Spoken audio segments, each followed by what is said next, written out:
From the Dogfish Head Brewery, Sam Calagione. It's been a long, strange, but wonderful trip. From the Boston Beer Company, Jim Cook. Welcome back to the Friday Beer Buzz, Jim.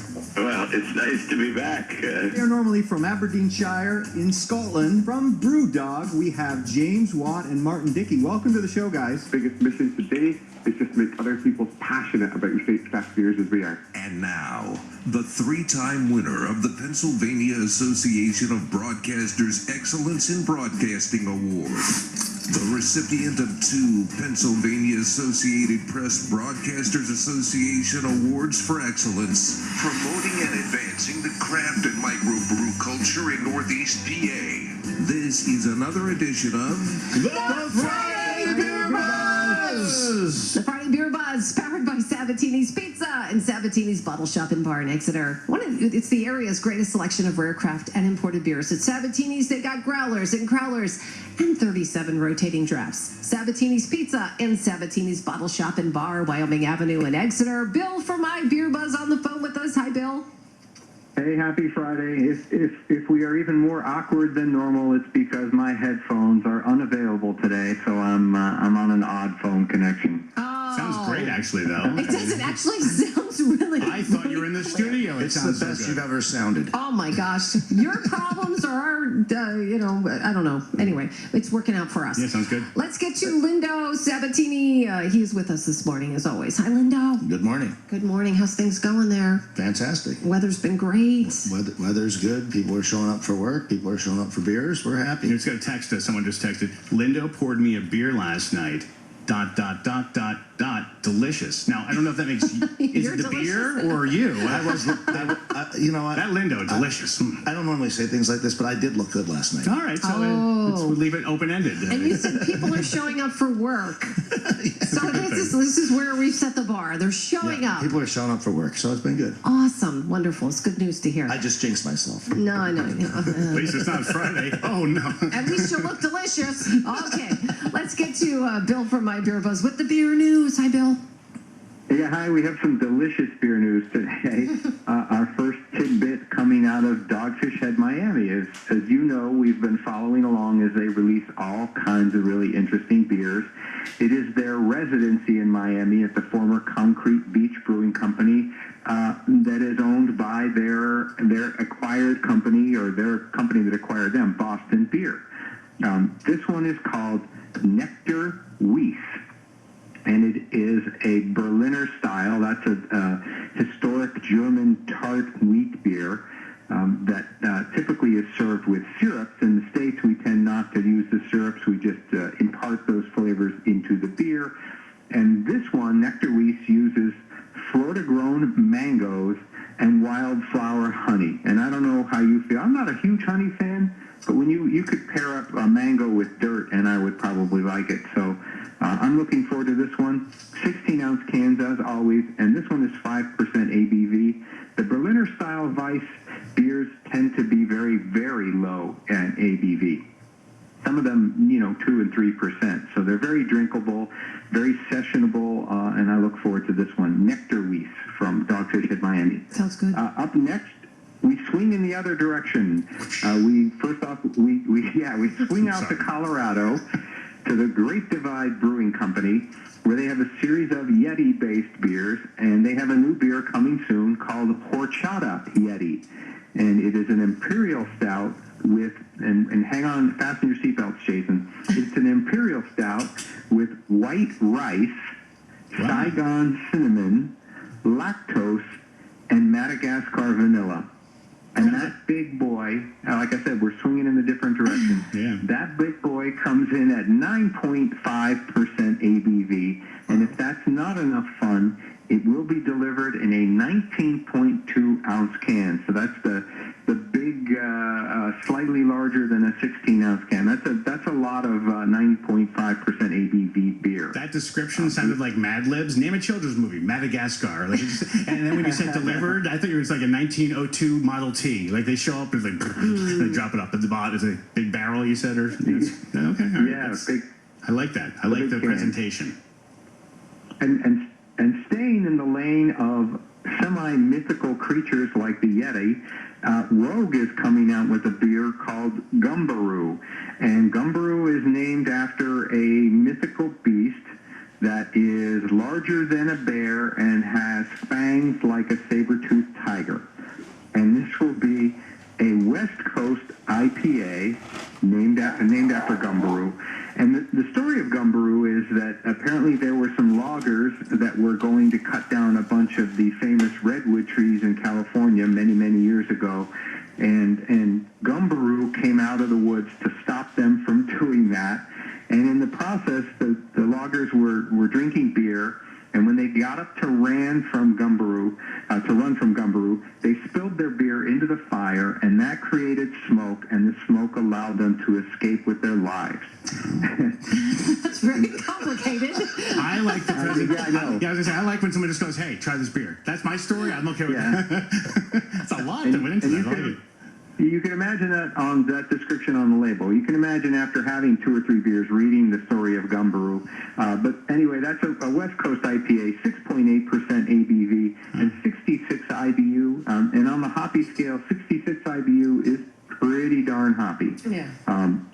Our last tidbit comes out of Escondido, California, and Richmond, Virginia, from the Stone Brewing Company. We have 2 new beers, and ironically enough, they are IPAs, and not only IPAs, they are double IPAs, which is kind of what Stone is known for anymore. The first one is called Cloud Gazer, a hazy IPA, and this is sort of a rename of a previous beer that they did as they packaged this. It's going to be a 12-ounce bottle. The beer is a hazy IPA brewed with Mosaic and Citra hops, and Citra very, very popular in beers these days. And this one hits 7.5% ABV. And so that's a reuse of an existing name with a new style beer. The second one is called Spirit Shroud, and it is part of their one batch dispatch series. In other words, they do it once and then they retire it permanently. And that will be a hazy double IPA. And in the Stone world, they call this an easy drinking double IPA, which is ironic because the beer hits 9.8% ABV. So it's a big boy. This one was designed by their senior manager of brewing and innovation, Steve Gonzalez, and it uses 7 different varieties of hops, and it will be packaged in 16-ounce cans. So I'm excited to try Cloud Gazer and Spirit Shroud. So stay tuned at Sabs as they roll in the door. And all those stories can be found at mybeerbuzz.com. You can get more information on it, yeah. I have to ask Linda about today's featured beer. Yes. I smell grapefruit right away, and I tasted this, and I feel like it's in different parts of my mouth. The flavors, I'm really The beer's in different parts of your mouth. the flavor. I mean, different. I'm tasting piney is actually what I'm tasting. It's hoppy-ish. Today's beer is hoppy-ish. Right. Grapefruit might be coming from the hops. Okay. But this beer today comes to us from Funk Brewing. Now, Funk is, in my opinion, one of Pennsylvania's premier breweries as far as craft goes. I think they do fantastic work. They're making a lot of really nice beers. Since 2014, they're in Emmaus down by Allentown. Right. Partners are Kyle Funk. So the brewery, he wasn't trying to be funky. That's actually his name. Works out well for business. Yeah. I mean, I know him pretty well. He is a little funky, so it works good with his name. And his brother-in-law, John Norman, everybody calls him Norm. But these 2 guys have been doing this since 2014. They went to brewing school out in Colorado, came back. They were doing stuff in the garage. I think his first system was using a turkey fryer and an igloo cooler. Oh, cool. That's how they first started brewing. But one of them is a mechanical engineer, so they put their brains together and have a nice little space. It's a good place to have a beer if you're anywhere near Emmaus and thirsty. But this one is Silent Luau. So it's a variant of their Silent Disco, which is their second main IPA. The other one is Funk Citrus. If anybody comes in looking for a citrusy IPA, we'll always put you to Funk Citrus if you haven't had it, or Silent Disco. But this one is Silent Luau. So the luau part of it is, you said Pineapple? Pineapple.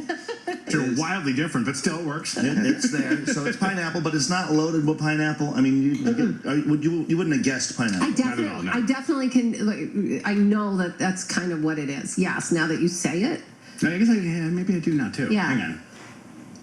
It is pineapple-y, but I said piney. No, definitely now. Yeah, definitely now. That's what that extra, that like, it starts off for me, grapefruity, but then it's that second, the aftertaste is a little pineapple-y. The Barsky of 8 months ago wouldn't have went into a beer looking for pineapple. No, I wouldn't do it now. You wouldn't have been looking for grapefruit either. But I wouldn't have agreed. There's something else about this beer that I'm finding fascinating, and maybe it's because I'm drinking some beers more and learning how to do all this, but there used to be something, this is pretty hoppy, correct? Yes. There's something about the hoppy beers I would drink it and then have this like little internal like, oh, every time I would drink it, like, ooh, it hit me and then it would hit me again. Not this one. This is like the first one I remember going like, oh, it's hoppy, but it's smooth and I like it. So being a New England or a hazy, that's what's going to happen. Go ahead, Bill. Yeah, I was going to say it's hazy, so it's fruit forward. So the pineapple or the sweet pineapple, some people call it canned pineapple, will be up front. And from a hop standpoint, this has 21 IBU. So that's sort of that's slightly on the lower end for an IPA. But people will experience hops in different ways. And I think the hops that they use Columbus and Mosaic hops in this one. And Mosaic hops tend to be that sort of right on the borderline of like a sticky pineapple, sticky mango, and that resinous pine. So my guess is you're getting all of that.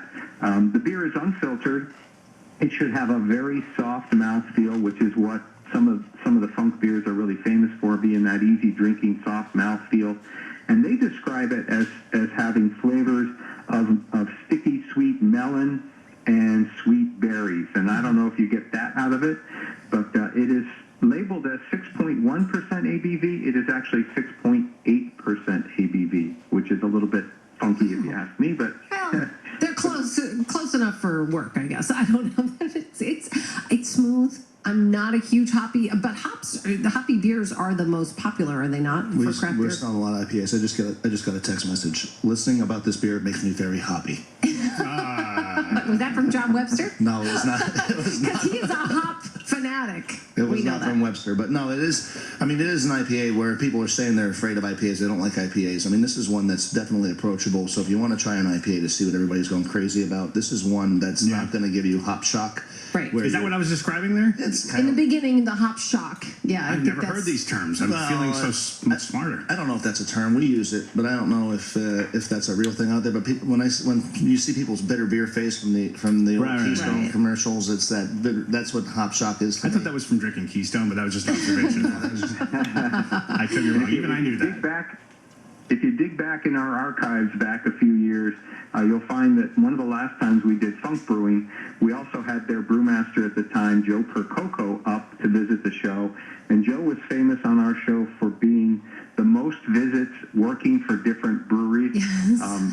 And Joe has gone on now to, it's now called Separatist. It was originally called Soul Artisanal Ales, but he's down in the Allentown area running Separatist, and he did brew for Funk. Some really good beers. A great name, I think, and one of their big advantages is they're in Emmaus, PA, which is the home of our pal Nima at Shanny's, sort of the king of distribution in that part of PA. Yeah. All right. Well, so if somebody wants to try this, and you named a couple of different funk beers. Ooh, sorry, everybody. No matter how many times I turn this thing off, it still goes on. I'm sorry. Technology's not our friend sometimes. It's okay. Anyway, if they'd like to try it, today's Funk Brewing Silent Luau, but there's other funk brewing as well. We have a lot of funk on the shelves right now, but this one, Silent Luau, is available in 16-ounce cans to go, and we also do have it on draft, and it's really nice on draft as well. Awesome. So you can get funky stuff, and you can get delicious Lindo giving you the beers at Sabatini's. All right, Bill from My Beer Buzz. Thanks. We'll talk again next week. Okay, thank you. Have a good weekend. Thanks, You Bill. too. Appreciate it. And the Friday Beer Buzz. It is powered by Sabatini's Pizza and Sabatini's Bottle Shop and Bar in Exeter. The greatest selection of rare, craft, and imported beers in Northeast PA. Growlers and crowlers and 37 rotating drafts at Sabatini's Pizza and Sabatini's Bottle Shop and Bar, Wyoming Avenue in Exeter. Lindo, have a great weekend. You too. I hope all the people come out and the workers still show up, right? The Friday Beer Buzz, bringing good beers and good people together.